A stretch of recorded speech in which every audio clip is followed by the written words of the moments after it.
जयपुर में 11 महीने की मासूम की किडनैपिंग किसी फिल्मी कहानी से कम नहीं लगती। पुलिस ने जब आखिरी बार अपहृत बच्चे को किडनैपर से मिलवाया, बच्चा किडनैपर के कलेजे से लिपटकर जार जार रोने लगा। किडनैपर और बच्चे को रोता देख पुलिस थाने का माहौल भी भावुक हो गया।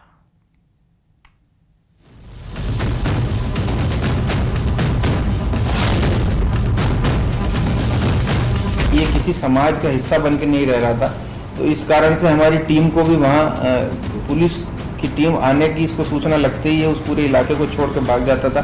तो पुलिस टीम को भी अपना भेष बदल करके और साधुओं के रूप में ही वहाँ विचरण करना पड़ा।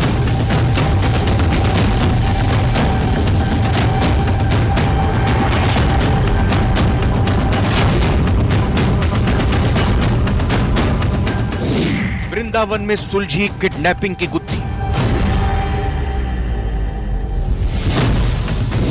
साधु बनकर मात दे रहा तनुज चाहर।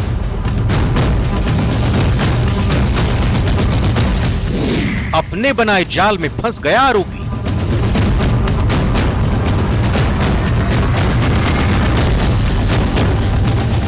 करीब 1 साल पहले कुक्कू को किडनैप करने वाला यूपी पुलिस का suspended head constable Tanuj Chahar साधु के भेष में पुलिस को 1 साल से धोखा देता रहा, लेकिन जयपुर पुलिस ने तनुज को उसी के जाल में फंसा दिया और साधु के भेष में पुलिस की 3 सदस्यीय टीम ने कई दिनों की कड़ी मशक्कत के बाद उसे गिरफ्तार कर लिया।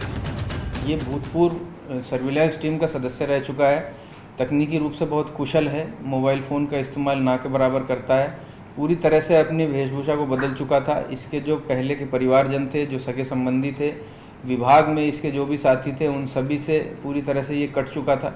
किसी को इसके होने की सूचना नहीं थी। गांव में भी जहां अगर कहीं इसने पनाह ली तो दोबारा कभी उस जगह पे ये जाता नहीं था।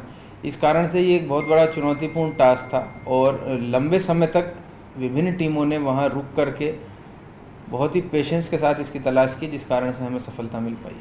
तो वजह क्या है सफलता? इसकी जो मुख्यतः जो अनुसंधान से वजह सामने आई है वो ये है कि ये जो पीड़िता है तनुज, जो मुख्य अभियुक्त है, उसके मामा का लड़का है।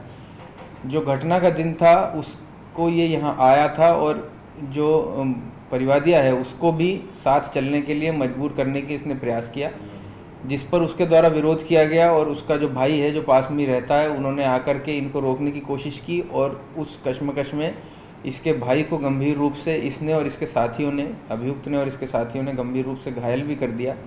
बच्चे का अपहरण करके ले जाके और फिर उसकी मां को ब्लैकमेल करके उसको भी बुलाने का ये प्रयास कर रहा था। साधु के भेष में कई दिन तक पुलिस वृंदावन में भजन कीर्तन मंडलियों में घूमती रही, यमुना तट के आसपास उसको खोजती रही, लेकिन आखिरकार पुलिस की मेहनत रंग लाई और उसे अलीगढ़ जिले के गोंडा कस्बे से करीब 8 किलोमीटर तक पीछा कर दबोच लिया गया और उसकी मां को सौंप दिया गया।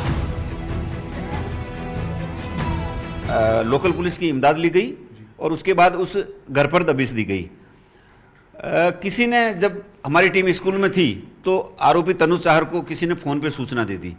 तो जैसे हमारी टीम ने दबिश दी, उससे करीब 10 मिनट पहले बच्चे को लेकर के वो पैदल ही भाग निकला, क्योंकि वो यूपी पुलिस में हेड कांस्टेबल रहा था, बहुत तेज तर्रार था। तो आनन फानन में वो घबराया हुआ भाग निकला। तो हमारी टीम ने उसका पीछा किया। वो करीब 7-8 किलोमीटर खेतों में बच्चे को गोदी में लिए हुए भागता रहा। तो हमारी टीम ने उसका बहुत शानदार तरीके से पीछा किया।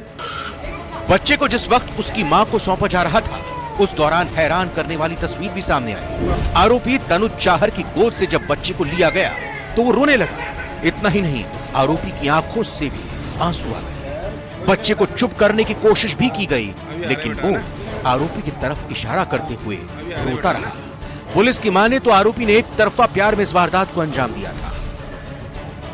पुलिस को चकमा देने की सभी तकनीकों से वो बखूबी वाकिफ था और उनका इस्तेमाल लगातार खुद को छुपाने के लिए और बच्चे को छुपाने के लिए कर रहा था। सूचना से एक टीम को ये ज्ञात हुआ कि जो तनुज है वो एक साधु के भेष में यमुना तट पर कुटिया बना करके रहता है और बच्चे के जीवित होने की भी सूचना हमें प्राप्त हुई थी, जिस पर अभी हाल ही में एक विशेष टीम जिसमें ASI Prem, Lokesh head constable cyber cell उपायुक्त कार्यालय से और राजेश कांस्टेबल थाना मुहाना से इनको तलाश में भेजा गया। लंबे समय तक इन लोगों ने भी अपनी वेशभूषा बदल करके साधुओं की तरह उस एरिया में जहाँ पे इनके होने की आसूचना हमें थी वहाँ पे विचरण किया। करीब 10 दिन पहले पुलिस को तनुज चाहर के वृंदावन में साधु के भेष में होने की जानकारी मिली, लेकिन जयपुर पुलिस के वृंदावन में होने की जानकारी मिलते ही वो वहां से भाग निकला।